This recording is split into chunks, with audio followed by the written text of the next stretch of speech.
აღდგომას 15-16 წლის ბიჭები მიწაში შეხვდნენ. იხილეთ მანქანა, სადაც 5 ახალგაზრდა იჯდა. მანქანის ხიდიდან გადავარდნისას 2 ბიჭი გადმოვარდა და მძიმედ არის ახლა დაზიანებული, ხოლო 3, რომელიც მანქანაში დარჩა, ეგრევე იმ წამსვე გარდაიცვალა.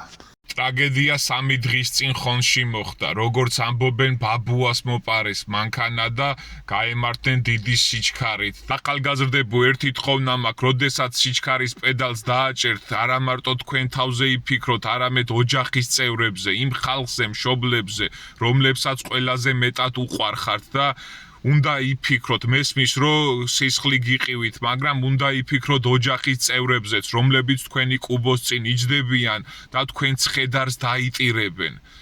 ფრთხილად იყავით და ეცადეთ, რომ ნელა ატაროთ მანქანა გთხოვთ.